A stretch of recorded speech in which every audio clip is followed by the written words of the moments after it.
Hi බෝවන් අද අපි හදන්නේ සැමන් වලින් ඇඹුල් තියල් එකක්.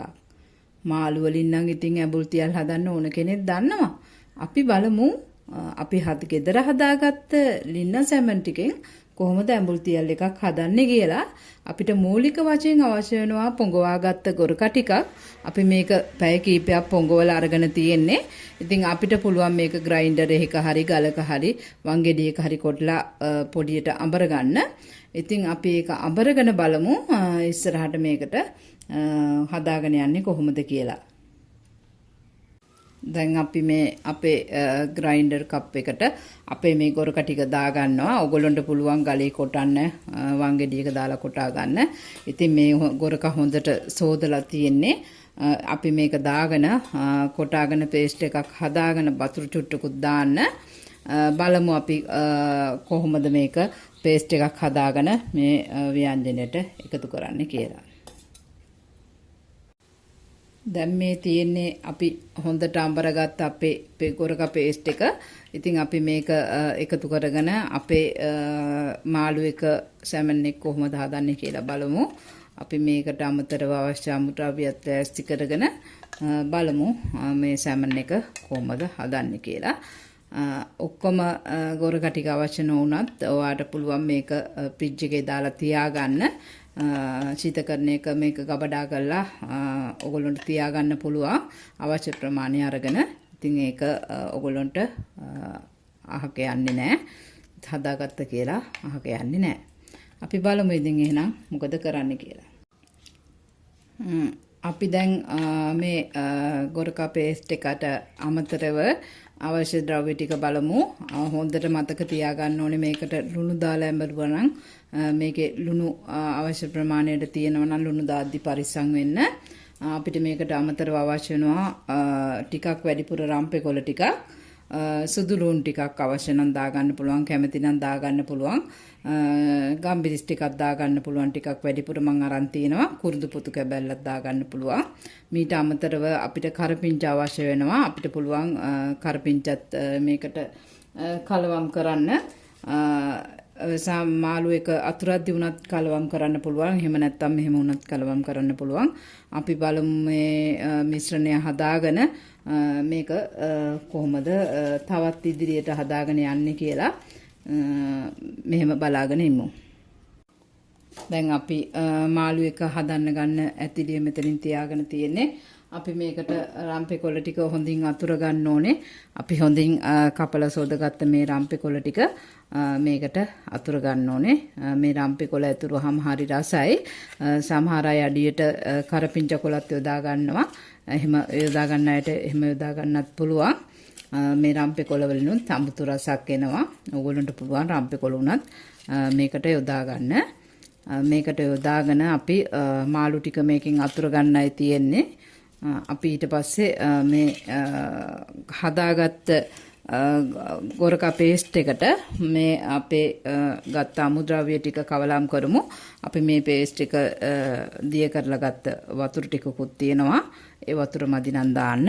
අපි කුරුඳු පොතු කැබැල්ල මේකට දාගමු. කුරුඳු පොතු කැබැල්ල දාගෙන ඊට පස්සේ සුදු ලුණු ටික දාන්න දැම්මම අවශ්‍ය වෙන්නේ නැහැ. අපි මේ ගම්බිරිස් කුඩු ටික මේක තමන්ගේ රස අනුව ඔයගොල්ලන්ට යොදා ගන්න පුළුවන්. මම ටිකක් සැරට ඕනේ හින්දා මේක මේ විදිහට යොදාගත්තා. අපි මේ සැර දාලා මේ පේස්ට් එක හදාගෙන ඉමු.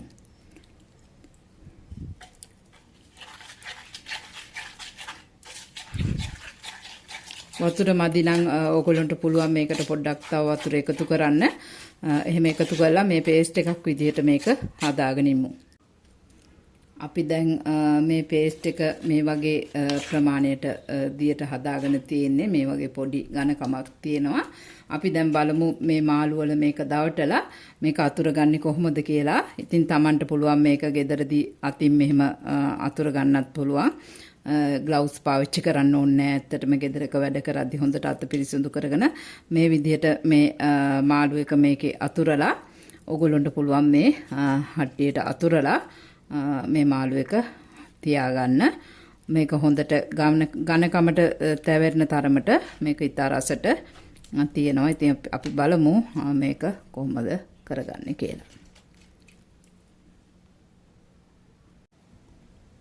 දැන් අපි අපේ මාළු ටික මේ ඇතිරියට හට්ටියට අතුරගෙන ඉවරයි.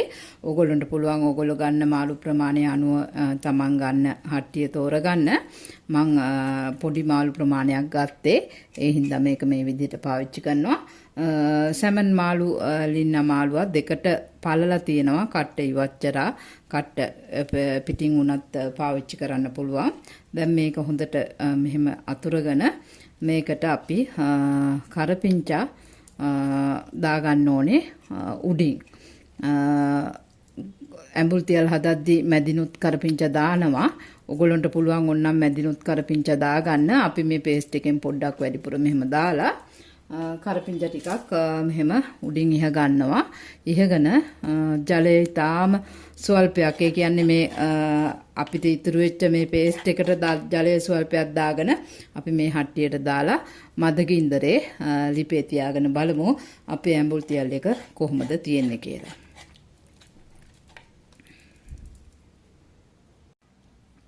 මේ තියෙන්නේ අපි ලස්සන්ට හදාගත්ත අපේ ඇඹුල් තියල් එක. අපි දැන් මේකට Tamanට කැමති නම් සුදුලුණු වගේ දෙයක් දාන්න පුළුවන්. සුදුලුණු වගේ දෙයක් ලුණු වගේ දෙයක් දැම්මම ටිකක් කල් තියාගන්න පොඩි අපහසුවක් තියෙනවා. ඉතින් අපිට පුළුවන් මෙහෙම සුදුලුණු ටිකත් උඩින් අතුරලා මේ අපේ පේස්ට් එකේ ඉතුරු පේස්ට් ටිකට වතුර ස්වල්පයක් දාලා මේකට දාලා ඇතිලිය මදගින්දරේ ලිපේ තියාගන්න. දැන් අපි ඉතාමත් අඩු ගින්දරේ මේ මාළුවක ලිපේ තියාගෙන තියෙන්නේ.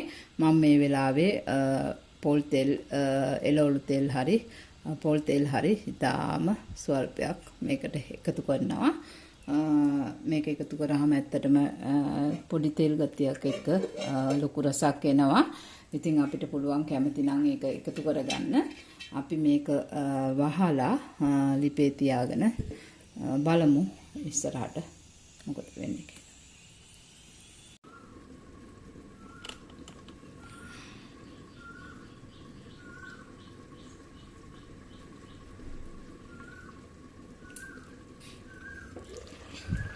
ළමයි මට ඕගොල්ලන්ට දෙයක් කියන්න ඕනේ. මම මේ පොඩි හට්ටියෙන් ලොකු හට්ටියකට මේ මාළු ටික මාරු කරගත්තා. මට තේරුණා මේ මාළු ටික ඉදෙන්නේ හට්ටිය මදි කියලා. ඉතින් ඕගොල්ලන්ටත් එහෙම පොඩි අඩුපාඩුවක් දැනනවා නම් පුළුවන් ඒ විදිහට කරගන්න සීරුවට මාරුවට. ඉතින් ඒ වගේ දේවල් වෙනවා උයනවා පිනකොට ඒකට පොඩි කල්පනාවෙන් මේ උයන්න ඕනේ. දැන් මේ මාළු එක තැම්බීගෙන යන්නේ.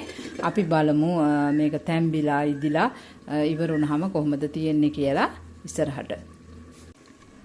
අපේ මාළු එක දැන් ඉදමින් පවතිනවා. මේ විදිහට හිඳීගෙන යන්නේ. ඕගොල්ලන්ට පුළුවන් මේ මාළු එක හැන්දෙන් හැඳි ගන්න නැතුව බලන්න. මෙහෙම දෙපැත්තෙන් අල්ලලා මෙහෙම පොඩ්ඩක් හොලවලා ලිපෙන් තියලා ගින්දර අඩු කරලා වහලා තියන්න. දැන් ඇත්තටම අපේ මාළු එක හැදිලා ඉවරයි. අපි බලමු පිළිගන්නලා මේ මාළු එක මොන වගේ තියෙනවද කියලා. මේ තියන්නේ අපි ලින්න මාළු වලින් හදාගත්ත සැමන් එකකින් හදපු ඇඹුල් තියල් එක. ලස්සනයි නේද? ලස්සනයි වගේම මේක හරිම රසයි. ඉන්දියාප් එක්ක, පාන් එක්ක, පිට්ටු එක්ක, බත් එක්ක වුණත් මේක රස විඳින්න පුළුවන්. ඉතින් ඕගොල්ලොත් මේක හදලා රස විඳලා බලන්න. මං අදට ගිහින් එන්නම්. මං කුක් විත් ගයා.